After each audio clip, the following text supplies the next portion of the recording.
네, 한 주의 한가운데에서 뜨거운 정치 현안을 본격적으로 토론하는 본격 토론입니다. 오늘 수요일의 남자 최지영 변호사 나오셨습니다. 네, 반갑습니다. 수요일의 남자 최지정입니다. 그리고 늘 나오시던 박준일 평론가는 이제 좀 사정이 있어서 김준일 평론가군요. 죄송합니다. 그래서 오늘은 박창환 장안대 특임 교수 모셨습니다. 네, 안녕하십니까. 교수님 어서 오세요. 지금 대정부 질의가 계속되고 있는데요. 어제가 외교통일안보 분야였습니다. 네. 심야 대정부 질의. 모처럼 일하는 국회입니까? 그래요? 근데 뭐 좀 논란이 있었습니다. 조태열 외교부 장관, 김영현 국방부 장관 출석 하나만 해가지고 뭐 사전에 양해를 구했다, 뭐 아니다. 어떻게 보셨습니까? 박찬대가 문제다.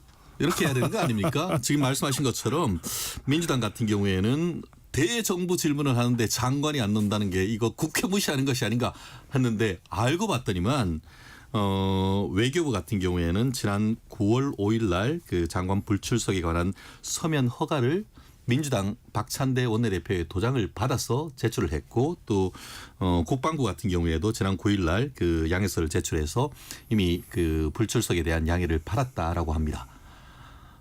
그렇게 해놓고 지금 민주당 같은 경우에는 이거 뭐 그 박찬대 의원의 도장을 뭐 그냥 관행적으로 찍었다고 하는데 그렇다고 하면은 콩가루 정당입니까? 당 대표의 도장은 곧 허가인 것이고 그것은 법적 책임인 겁니다. 그렇게 해놨는데 알고 봤더니 왜 이렇게 안 나오냐 했는데 알고 봤더니만 박찬대 민주당 원내대표가 다 도장 찍어가지고 안 나와도 됩니다라고 허가증을 줬었다라고 한다고 하면은 그러면은 그런 부분에 대해서 내부적으로 민주당의 어떤 절차가 돌아가지 않는다는 것이고 더불어서 장관이 못 나오면은 차관이 나오는데 차관은 그러면 정부의 대표자 아닙니까? 오히려 차관이 실무자로서 정부 정책에 대해서 훨씬 더 이해도가 높은 건 아니겠습니까? 그렇기 때문에 지금 민주당 국회의원들 같은 경우에는 제사보다 제밥에 더 관심이 있는 것이 아닌가. 핵심적인 대정부 질문에 대해서는 정부의 정책에 대한 비판 이런 부분을 해야 되는 것이지 급을 가지고 비판을 한다는 것은 어느 도단이다고 말씀드릴 수밖에 없습니다. 박창환 교수님. 네, 저도 어제 굉장히 재밌게 봤어요. 일단은 아니 장관들이 이렇게 안 나와? 지난번에 대통령도 안 오더니 그런데 뭔가 있나? 알고 보니까 박찬대 원내대표가 허가를 해줬다는 거예요. 민주당은 발칵 뒤집어졌습니다. 일단 명백한 실수죠. 민주당의 실수다 이렇게 봐야 되고 자 그럼에도 불구하고 5시간이나 기다려서 유례 없이 저녁 7시에 행사하던 장관들 결과가 왔습니다. 국민의힘이 합의를 해줬어요. 그럼 왜 합의를 해줬을까? 그리고 민주당은 왜 꼭 저녁까지 기다려서 꼭 장관들을 불러야 했을까? 이게 저는 핵심이라고 봐요. 이렇게 본다면 국민의힘 쪽에서는 뭐 나오는 얘기가 이번 12일 끝나고 나면 민주당이 이제 김여사 특검법이라든지 몇 개 법을 이제 상정하겠다 이랬는데 이거를 조금 이제 늦추는 효과를 위해서 저녁 7시 장관들 오는 거에 대해서 합의해 준 거 아니냐 이런 얘기도 나오고 있고 또 민주당 쪽에서는 장관한테 꼭 물어볼 게 있었던 거 아니냐. 어제 뭐 결국은 불발탄으로 끝났지만 지난번 부천화재 끝나고 장례식이 있었는데 그날 김영현 후보자가 대통령 부부와 골프 쳤다. 뭐 이런 제보가 있었대요. 이거를 갖다가 당사자한테 좀 물어보고 또 계엄과 관련해서 김영현 후보자가 이제 그 수도권 이제 사령관들과 식사한 회동한 거 이 부분에 대해서 꼭 묻고 싶었는데 이 부분을 좀 직접 확인하려고 했던 거 아니냐 뭐 이런 얘기들이 나오고 있어서 5시간의 유예도 사실은 뭐 굉장히 이례적이었지만 여야가 다시 합의해서 저녁 7시에 열고 또 그 사이에서 서로 뒤에서 국민들이 보지 않는 뒤쪽에서는 수 계산이 참 많구나 이런 걸 느낀 하루였던 것 같습니다. 그 민주당이 확인하고 싶은 건 확인은 했습니까? 결국은 뭐 김영현 장관이 그 수도권 뭐 수방사령관이나 이분들과 회동한 거 관례다 이렇게 얘기를 했어요. 그 동안에는 사실 여부를 확인하지 않았는데 처음으로 이제 일부 인정을 한 겁니다. 네. 맞는 건 맞다. 근데 관례다. 그런데 민주당 쪽에서는 아니 문재인 정부 때 수방사령관하고 다 확인해 봤는데 뭐 그런 관리 없다더라. 그래서 이 논란은 앞으로 좀 이어질 것 같고요. 그리고 부천화재 그 장례식장에 대통령 부부가 골프 쳤다는 제보, 이거는 김영은 장관이 사실이면 옷을 벗겠다 뭐 이랬으니까 이거는 뭐 사실상 불발탄으로 끝난 것 같습니다. 그래요. 그렇기 때문에 대정부 질문은 없고 장관 불참만 따졌다는 얘기가 나오는 건 아니겠습니까? 그렇다고 하면 외교부와 관련해서는 외교에 대한 정책에 대한 사안, 국방부에 대해서는 국방부 사안에 대해서 물어야 되는데 결국 정략적인 부분만 묻다가 결국 시간 다 낭비한 건 아니겠습니까? 야근 수당 받았습니까? 그거 국민들한테 돌려줘야 된다고 봅니다. 자, 박창현 교수. 네. 대정부 질의 첫날부터 여야가 뭐 상당히 강하게 충돌도 하고 또 정부에 대한 질의니까 야당과 정부 총리나 장관들 간의 이 질의응답도 뭐 이제 국민들이 관심 있게 봤는데 박 교수 본인 개인적으로는 어느 대목이 기억에 남습니까? 아무래도 대정부 처음 시작할 때 이제 첫 타자격으로 나온 박지원 의원 그리고 한덕수 총리 간의 이 티키타카 이거 굉장히 저는 재밌더라고요. 물론 이제 22대 국회가 뭐 사실 개원식에 대통령도 안 오고 뭐 계속 특검에 거부권에 뭐 거의 뭐 무한 루프에 빠졌다. 일단 여기까지 하고 잠깐 쉬었다 다시 오겠습니다.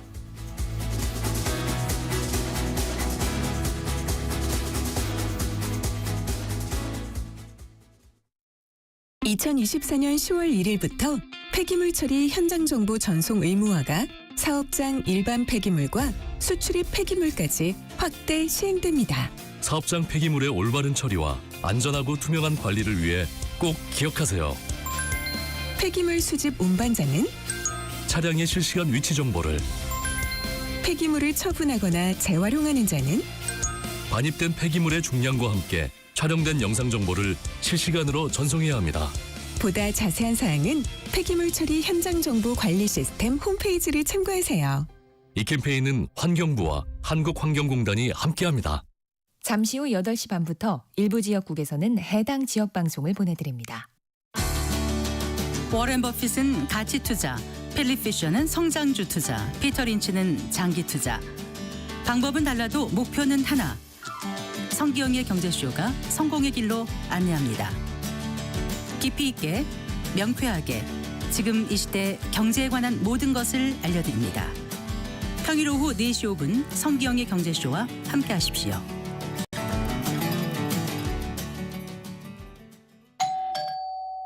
편지 왔습니다.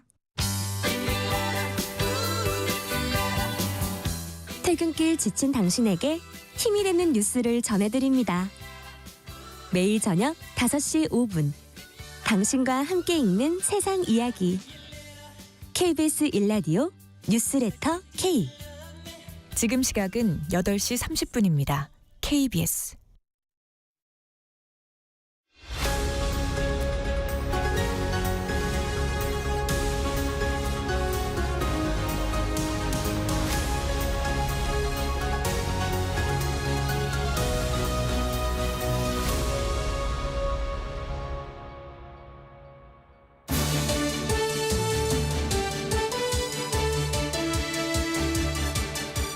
네, 본격 토론입니다.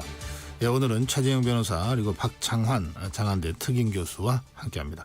아까 박창환 교수 대정부 질의의 기억에 남는 장면으로 더불어민주당 박지원 의원과 한덕수 총리 간의 그 설전 이것이 좀 기억에 남다 이런 말씀을 하시다가 잠깐 쉬었다 왔습니다. 뭐 이번 국회뿐만 아니라 과거의 국회에서 장관 불러다 놓고 고성 치르고 뭐 인상 쓰고 이거는 우리 국민들이 거의 상식으로 보는 사건들이 장면들이잖아요. 특히나 이제 22대 국회 거의 전쟁터 같은 국회인데 웃으면서 할 얘기 다 하시더라고요.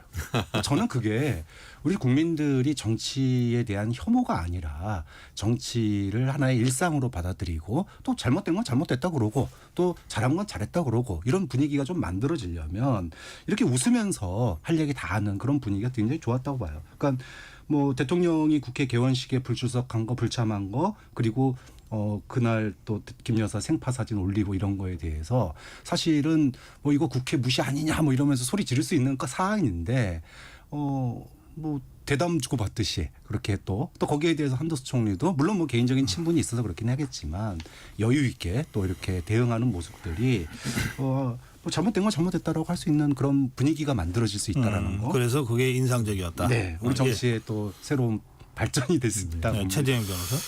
글래디에이터 한덕수 총리의 재발견 이렇게 그 타이틀을 잡고 싶은데요.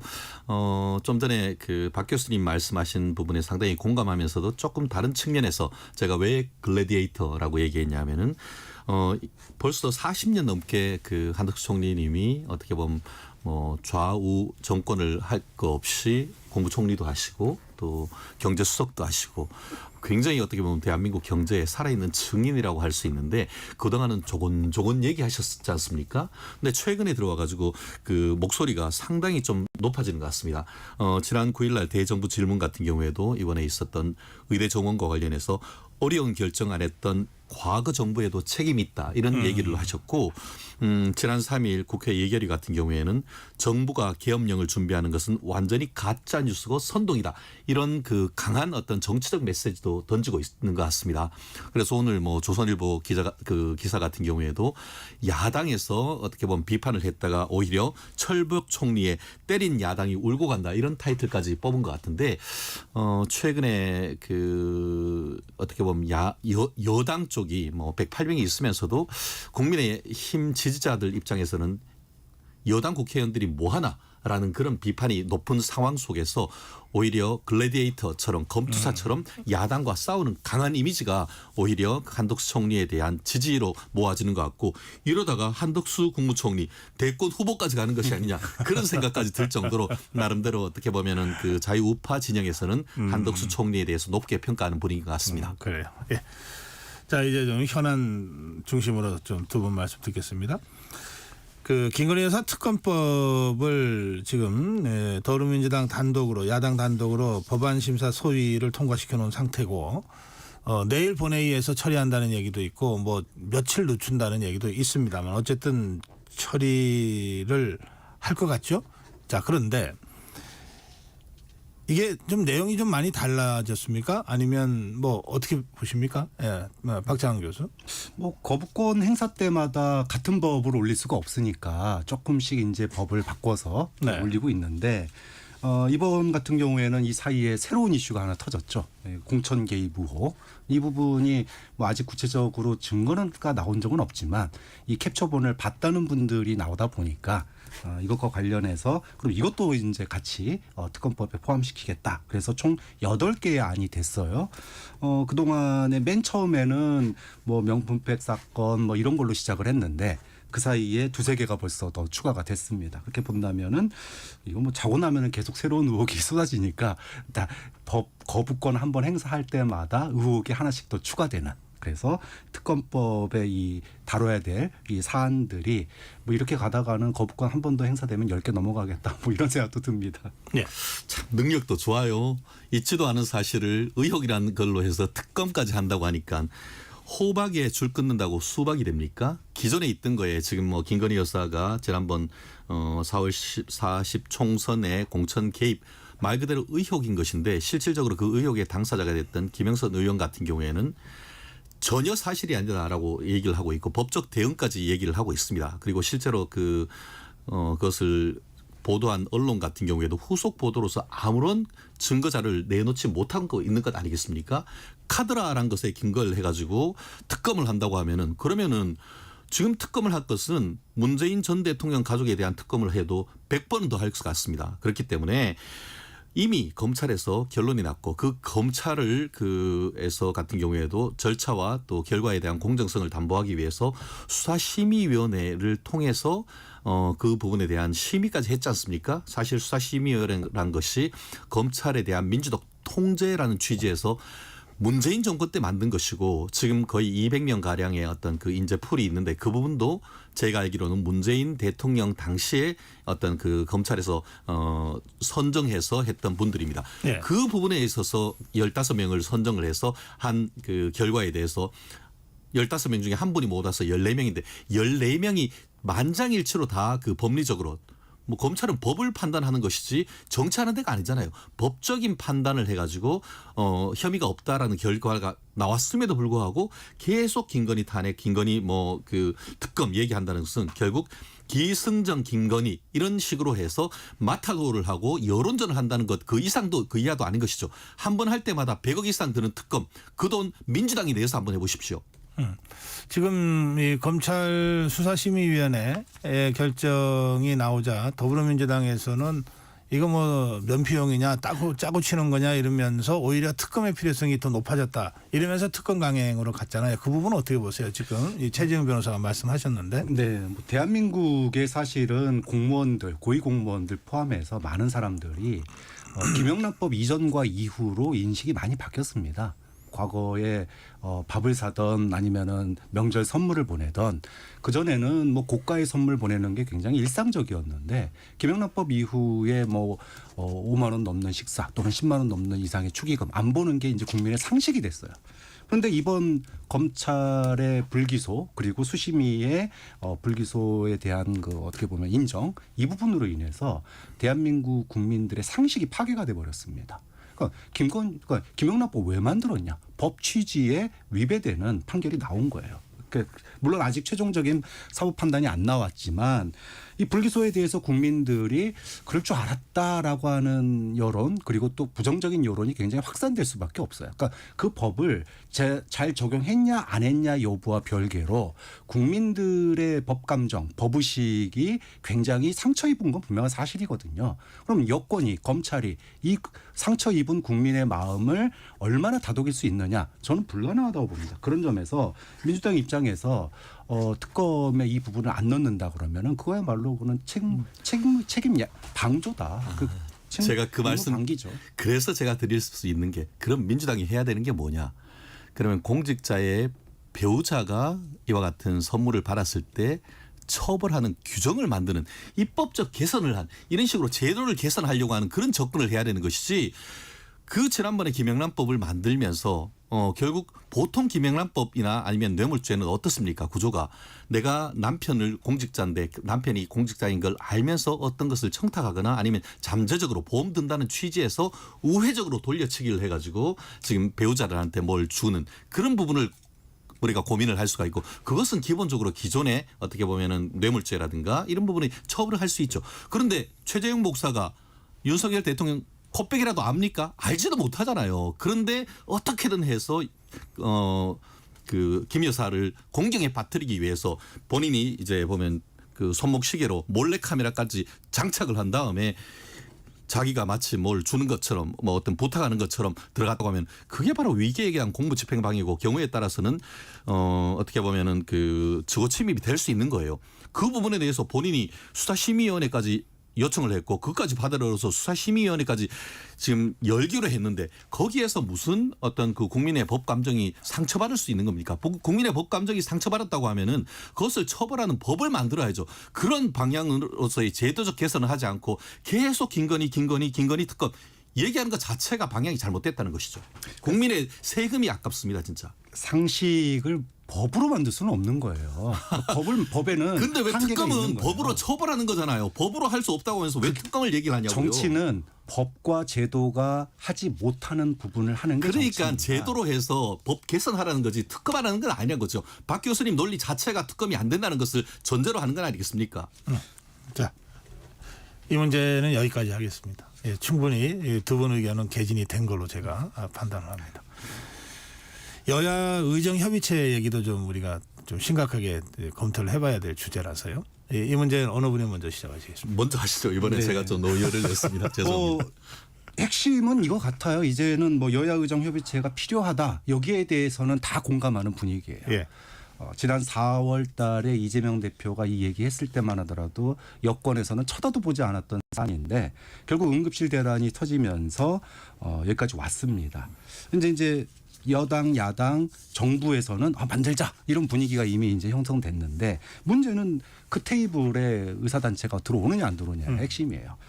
근데 이제 쟁점은 좁혀져서 26년 입시 건드는 것까지는 어느 정도 좀 얘기가 된 것 같습니다. 대통령실에서도 일부 뭐 조정할 수 있다는 그런 의사도 제로 베이스에서 고민하겠다는 얘기가 나왔으니까. 근데 이제 결국은 25년도 지금 현재 수시가 3일째 진행되고 있는데 25년 입시도 조정할 수 있느냐 이 부분이 이제 최종 핵심 사안으로 올랐어요. 한동훈 대표 뭐 민주당은 당연히 올해 입시까지 포함해서 고민해 보자. 그래야지 의사들의 지금 이런 그 의료 대란을 해결할 수 있다 이런 입장이고 한동훈 대표도 대화의 그 주제에 한정 짓지 않겠다라고 얘기를 했습니다. 결국은 25년 입시도 조정할 의지가 있다 이렇게까지 보여요. 그럼 이제 정부가 문제입니다. 정부는 대통령실에서도 25년 입시는 조정 안 한다. 아주 못을 박았습니다. 자, 이럴 경우에 과연 의사단체들이 테이블에 들어오겠냐? 안 들어온다고 봅니다. 여기에 대해서 뭔가 전향적인 인식의 변화 이런 게 없다면 결국은 뭐 우리가 명절 전에 추석 명절 전에 의사단체가 포함된 대화를 보기는 좀 어렵지 않을까. 결국은 이게 관건이 될 것 같습니다. 예. 최재형 변호사. 저는 지금 현재 의사단체에서 하는 것이 마치 북한이 북한 핵과 관련된 협의를 하면서 이른바 벼랑 끝 전술하는 것을 보는 것 같습니다. 이게 저는 보면서 국민의 생명을 담보로 해서 이런 식으로 벼랑 끝 전술을 할 수가 있는가라는 거에 대해서는 정말 그 개탄을 금하지 않을 수 없는 것 같은데요. 사실 저는 개인적으로 저희 막내가 고등학교 2학년이고 본인이 이제 그 의대에 대한 희망이 있어가지고 지금 열심히 공부를 하고 있습니다. 그러면은 이제 올해 내년에 대한 의대 증원이나 이런 부분에 대한 예측을 가지고 지금 공부를 하는데 지금 벌써 다 그 어떤 교육 관련된 법에 따라서 다 진행되고 있는데 이제 와가지고 없앤다 만다 하면은 아마 저뿐만 아니고 지금 대한민국 전역에 있는 그 고2, 고3 그리고 또 재수생 이른바 N수생들까지 해서 모든 어떻게 보면 상위권을 비롯해서 그 어떻게 보면 이런 그 수험생들과 부모들이 당장의 정부를 가지고 굉장히 그 어떻게 보면 반발을 할 가능성이 높은 거죠. 그렇다고 한다고 하면 훨씬 더 많은 국민들의 복지, 교육의 어떤 예측 가능성 이런 부분에 방점을 둬야 되는 것은 정부로서는 정책 방향으로 당연한 것이죠. 그런데 지금 와가지고 벼랑 끝 전략을 하면서 그것도 담보가 누구냐? 국민의 생명과 신체의 안전을 담보로 해가지고 의사단체들이 이런 식으로 나온다는 것은 저는 있을 수 없는 일이라고 생각합니다. 물론 그 본인들의 어떤 그 자존심이라든가 어떤 본인들의 미래에 대한 어떤 불안감 이런 부분에 대한 것은 충분히 저희가 고려할 수가 있습니다. 저 또한 법조인으로서 그 최근에 있어서 뭐 엄청나게 많이 그 법조인이 많이 늘면서 법조계가 굉장히 어렵습니다. 그런 부분을 보면서 의사들도 고민하는 것은 충분히 가능합니다. 그렇지만 그렇다 하더라도 협상의 테이블에 나와서 본인들의 어떤 합리적인 안을 제시를 하면서 협의를 해야 되는 것이지 제로로 만들어라 오히려 줄여라 이런 식으로 한다고 하면 국민들이 누가 거기에서 같이 공감을 해 주겠습니까? 알겠습니다. 이 사법고시가 로스쿨로 전환됨으로써 이 법조인들이 굉장히 어려워졌다는 말씀까지 하시면서 지금 말씀을 하셨어요. 네, 한마디는 해야 될 것 같은데 그러세요. 복지부 차관이 뭐라 그랬습니까? 의료대란 발생하면 비행기로 외국 의사들 실어오겠다고까지 얘기했잖아요. 그 정도까지 의사들을 밟아놓고 입시 진행대까지 사실 버티게 한 거 아닙니까? 입시 진행되면 못 되돌리니까. 이제까지 아까 제가 4월 달 얘기했는데 골든타임을 놓쳤어요. 지난 총선 끝나고 나서 사실은 여야정 협의체가 만들어지고 그때 어느 정도 26년 입시라든지 이런 부분에 대해서 의사들을 달래는 모양새로 갔어야지 됐는데 지금은 굉장히 풀기 어려운 구조가 돼 있습니다. 좀 그런 점에서 안타까워요. 골든타임을 놓친 이런 정부의 행태가 좀 굉장히 국민들한테는 아프게 다가오고 뭐 여러 가지 어려운 과정과 우여곡절을 거쳐서 여기까지 왔는데 현 시점에서 보면 여야 의정 협의체를 구성하자는 데는 여야가 합의한 거죠. 네. 정부하고 의료계가 여기에 들어오느냐 안 들어오느냐는 것은 이제 의료계 판단을 우리가 기다리고 있는 중이고 그다음에 여야와 정부가 대체로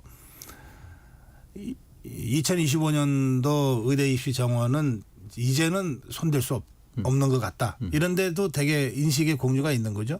그거는 야당도 그런 것 같습니다. 그렇습니다. 예, 일부 다른 의견이 있긴 있지만, 근데 이제 의료계는 2025년도 정원도 백지화하라 이렇게 지금 강하게 주장을 거둬들이지 않고 있어서 이런 상태에서는 대화 테이블에 나오기가 어려울 거라고 이제 두 분이 또 이제 그 전망을 하신 것이고요. 예, 이 부분 예, 의료계가 어떤 판단을 할지 조금은 지켜볼 필요가 네네. 있겠습니다. 왜냐하면 정치권에서 특히 그 한동훈 대표나 국민의힘 쪽에서 의료계를 설득하기 위해서 뭐 직접 굉장히 뭐 분주하게 다니는 것 같더라고요. 그렇습니다. 뭐 예, 직접 만나기도 하고. 지금 더불어민주당은 뭐 그렇게 의료계를 직접 설득하기 위해서 적극적으로 나서거나 이런 것은 현재까지는 보도가 안 되는데 혹시 알고 계신 거 있나요? 직접적으로 하기에는 아마 한계가 있죠. 아무리 옆에서 얘기를 해도 결정 권한을 가진 건 정부입니다. 그러니까 현재 핵심 쟁점이 25년 입시인데 입시에서 일부 이제 뭐 아직 진행되지 않은 정시라든지 이런 부분에 대해서 그러니까 입학 정원을 유예하는 수가 있거든요. 그러니까 내년이나 내후년으로 이렇게 나눠서 예. 돌리는 방안들이 있는데 결국은 이 모든 권한을 정부가 가지고 있어요. 알겠습니다. 그래서 야당으로서는 할수 있는 게 이제 없어요. 접근하기가 쉽지 않다. 그런데 여당은 집권당이니까 상대적으로 그 점에 있어서 좀 더 적극적으로 의료계와 대화에 나서고 있다. 그러니까 조금 더 지켜보자. 이럴 때 민주당이 한 건 해주면은 사실 이재명 대표를 비롯한 자. 민주당 지지율이 확 올라갈 것 같아요. 예, 이 문제는 이쯤 하고요. 저희 이걸 토론 주제로 삼아야 될지 어떨지 잘 모르겠습니다만, 더불어민주당 진성준 정책위 의장, 조국혁 신당 조국 대표, 뭐 방송에서 한동훈 대표 외모를 가지고 뭐 서로 뭐 이렇게 좀 논란을 좀 했어요. 그러니까 논란이라기보다는 좀 이렇게 좀 놀린 것 같아요. 예, 진성준 의장은 사과를 했습니다. 근데 정치 이렇게 해야 되나 하는 생각도 들고 말이죠. 민주당에 인권 의식이 있습니까? 이른바 얼굴 평가, 얼평이라고 하죠. 만약에 여성에 대해서 얼굴 평가를 이런 식으로 했다라고 하면은 정말 아마 그 국민들 앞에 나와가지고 무릎 꿇고 사죄했어야 될 겁니다. 물론 뒤에서는 뭐 나라님에 대해서도 비판하고 낄낄댈 수는 있습니다. 그렇지만 여당의 정책위 의장 그리고 또 굉장히 그 중요한 역할을 맡고 있는 분들이 공식적인 석상이라고 할 수 있는 유튜브 방송에서 여당 대표에 대한 외모를 외계인 같다, 징그럽다, 키가 어떻다 이렇게 얘기한다는 것이 정말 저열하다 이렇게 얘기를 할 수밖에 없는 것이고 거꾸로 그러니까 민주당 아저씨들이 구리다라는 얘기가 나오는 겁니다. 실제로 지금 대한민국 여성 유권자들의 상당수가 오히려 그 한동훈 대표의 어떤 그런 스타일에 대해서 공감을 하고 하는데 그런 공감하고 하는 그거에 대해서 키가 크다는 둥, 외계인 같다는 둥, 징그럽다는 둥, 머리가 어떻다는 둥. 정말 이제는 막 가자는 겁니까라는 얘기가 나오는 그런 상황인 것 같습니다. 뭐 길게 뭐 얘기할 주제는 아닌 것 같고요. 좀 그렇습니다만 짧게 한 말씀 하실래요? 네, 사실 추석밥상에 뭐가 오를지는 이미 정해졌어요. 뭐 응급실 대란, 또 공천 개입, 뭐 김여사 불기소. 사실 올라올 게 굉장히 많습니다. 야당 입장에서는 올라온 송편 맛있게 먹으면 되는 상황이었어요. 그런데 진성준 의장이 사실은 정책 의장이잖아요. 그럼 정책 가지고 얘기를 해야 되는데 사실은 이건 뭐 시정 잡배들이라 할 그런 외모 평가를 했기 때문에 이거는 뭐 당연히 사과해야 된다. 또 잘 사과했다고 봅니다. 근데 조국혁 신당 대표 같은 경우에는 얇다라는 표현이 좀 애매모호하긴 해요. 근데 키 얘기는 분명히 한 거니까 그냥 깔끔하게 털고 넘어갔으면 좋겠는데 또 어쨌든 우리 정치권이 지금 뭐 평행선을 달리면서 감정적인 대립까지 하다 보니까 이렇게 안 나와도 될 이야기들이 이렇게 튀어나오는 거 아닌가 해서 굉장히 씁쓸한 부분이죠. 예, 그런가 하면 이제 10월 16일이 그 재보궐선거 날인데 사실 뭐 재보궐 지역은 4개 자치단체고요. 또 어느 정도 승패를 예상할 수 있는 지역들인 것 같습니다. 대체로 뭐 예단하는 건 아닙니다만. 그런데 서울시 교육감 선거는 이제 초미의 관심사로 떠올랐어요. 그래서 뭐 이른바 보수 진영과 뭐 진보 진영 간의 후보 단일화 작업이 지금 각 양쪽에서 지금 진행되고 있는 상황이고요. 자, 그런데 이 광노현 전 서울시 교육감 이 보궐선거 출마에 대해서는 뭐 보수 진영뿐만 아니라 더불어민주당 쪽에서도 부적절하다는 얘기가 나올 정도입니다. 박창환 교수 어떻게 보십니까? 네, 뭐 민주당이 분명히 시그널을 보냈어요. 뭐 진성준 의장이 정중한 표현을 썼지만 이거 상식에 맞지 않은 것 같은데요. 한번 재고해 주세요라고 얘기하는 거는 어떻게 보면 지지층에게 광노현 전 교육감은 아닌 것 같아요라고 하는 시그널을 분명히 보낸 거다 이렇게 봅니다. 뭐 다른 거 다 떠나서 일단은 뭐 본인이 일단 복권이 되긴 했지만 또 지난번 선거법 위반으로 선거비 보조받은 35억 중에 아직 30억을 미납한 상태 아닙니까? 네. 자, 이런 상태에서 뭐 새로운 정말 교육의 혁신적인 아젠다를 꺼낸 것도 아니고 뭐 윤석열 정부에 대한 탄핵 이런 걸 가지고 교육감 선거를 나온다? 민주당 입장에서 보면 중도 확장성이라고 하는 측면에서도 그렇고 또 시대 정신이라고 하는 측면에서도 그렇고 광노현 전 교육감이 애가심이 된 거죠. 억가심이 된 겁니다. 그런 측면에서 보면 아마도 광노현 전 교육감에 대한 압박이 굉장히 더 세질 거다 이렇게 보는 거죠. 저는 이런 생각이었습니다. 광노현 화이팅. 꼭 나와주시라. 어떻게 서울 시민을 무시해도 이런 무시하는 행동을 할 수가 있겠습니까? 제가 만약에 국회의원이라고 한다고 하면은 이런 막 광노현 방지법을 발의할 것 같습니다. 지금 그 본인이 지금 광노현 방지법을 발의하는 발의를 국회의원이 있죠. 예전에도 많이 했었어요. 예. 그렇다고 하면 하는데 정면으로 지금 언론에 잘 보도가 되어 있지는 않습니다만 예. 실제로 지금 광노현 그 전 서울시 교육감 같은 경우에는 그 후보자 매수 혐의로 해가지고 실형 선고를 받고 그로 인해 가지고 재보궐 선거를 하면서 돈을 얼마나 많이 썼었습니까? 그런데 이제 시간이 지났다고 해서 그 부분에 대해서 이제 정치권으로 이게 어떻게 보면 그 자격이 복권이 됐다고 나온다는 거 이거는 국민에 대한 예의로서 있을 수 없는 일이다라고 생각을 하고요. 더불어서 본인은 아직까지도 그와 같은 대법원 판결에 대해서도 판결이 잘못된 것이지 나는 떳떳하다라는 이런 얘기를 하면서 저는 제가 지금 뭔가 잘못됐나 아니면 광노현이 잘못됐냐에 대해서 이 기준이 혼란이 올 정도인 것 같아요. 그렇기 예. 때문에 지금 그 본인이 그 유죄 확정 판결을 받으면서 선거비로 썼던 그 35억 중에 지금 아직까지 30억을 아직까지 국민 정부에 반환을 못했다고 하는 거예요. 그렇다고 하면은 우리가 대출을 받는데도 상환하지 않은 상태에서 또 대출 받는다. 그건 누가 해줍니까? 그런 법 빨리 좀 만들어 주십시오. 못 나오게. 예, 최재형 변호사 한 가지만 좀 네. 질문 드릴게요. 지금 광노현 후보가 한동훈 대표를 경찰청 국수본에 고소한다고 밝혔어요. 예, 지방교육자치법 위반 혐의. 그러니까는 이게 정당이 끼어들 수 없는 선거에 영향을 주기 위해서 발언을 했다. 뭐 이런 네. 뜻 같습니다. 그렇습니다. 이게 법적으로 말이 됩니까? 말이 안 되죠. 교육의 정치적 중립성이 있는 것입니다. 본인이 나오면서 윤석열 대통령의 탄핵을 얘기를 했습니다. 그러면은 본인이 교육감 자격 자체가 저는 없다고 봅니다. 그리고 여당 대표가 그와 같은 부분에 대해서 얘기를 했다고 해서 그건 정치적 표현의 자유인 것이죠. 그것이 오히려 거꾸로 이제 교육법을 위반했다는 것은 어느 도단이고 법적으로도 성립될 수가 없는 일이라고 봅니다. 근데 이 부분은 예. 좀 짚고 넘어가야 되는데 광노현 후보가 출마하는 게 맞냐 틀리냐의 문제하고 별개로 사실은 선거법은 목적법이거든요. 그렇기 때문에 똑같은 비판을 해도 이것이 낙선의 의도가 또는 탈락의 의도가 있냐 인체 얘기하는 거냐 아니면은 정말로 그 후보를 생각해서 얘기하는 거냐 이건 아다르고 어다른 거예요. 그런 점에서 광노현 후보가 굉장히 정치적으로 이 부분은 법적으로 굉장히 날카로운 저는 비판을 했다고 봐요. 그러니까 지금 한동훈 대표가 그냥 이제 격한 발언을 써서 이제 사실은 광노현 후보를 비판했는데 명확하게 써 있습니다. 당 대표가 당선이나 후보자의 당선이나 낙선을 위해서 발언하면 안 된다고 써 있어요. 그렇기 때문에 이 부분은 뭐 광노현 후보 출마의 정당성 여부와 별개로 이 부분은 논란이 될 만한 법을 제기했다 그렇게 봐야 되겠죠. 이 뭐 시간이 이제 다 거의 다 돼서요. 짧게 두 분 의견을 좀 마지막으로 듣겠습니다. 최근에 이런 이 교육감 선거와 관련된 이런저런 논란 중에 그러니까 그냥 러닝메이트로 하지라고 하는 의견들이 그 전부터 쭉 있었잖아요. 이게 정당은 개입하지 못하는데 실제로는 정치적 선거로 가게 되면서 생기는 여러 가지 어려운 문제들이 발생하니까 그 부분은 어떻게 생각하십니까? 저는 제사보다 제밥에 너무 눈이 멀었다 봐요.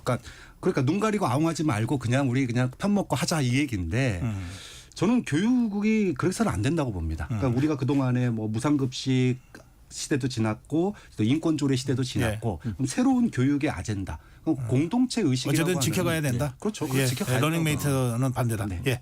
결국 헌법상 교육의 정치적 중립성이 있기 때문에 헌법의 문제긴 한데 이 부분을 어느 정도 선에서 제도화하는 이 문제인데 저는 개인적으로 러닝메이트제를 통해서 실질적인 어떤 그런 정치적 중립성을 담보한다는 것은 그건 제도 개선으로서 합당하다고 봅니다. 왜냐하면 지금 현재의 제도가 너무나 큰 문제가 있기 때문인 것이죠. 예. 오늘 뭐 마지막 짧게 두 분 의견을 들었습니다만 이 문제는 정책적으로 예. 또 정치적으로 국회 입법부에서 좀 깊이 고민할 부분은 있는 것 같습니다. 예, 숙제를 남겨드리고 오늘 본격 토론 여기서 마무리해야 되겠습니다. 최재형 변호사, 박창한 장한대 특임 교수 함께했습니다. 두 분 고맙습니다. 감사합니다. 네, 9월 11일 수요일 전격 시사 오늘은 여기서 인사드리겠습니다. 내일 아침 7시 20분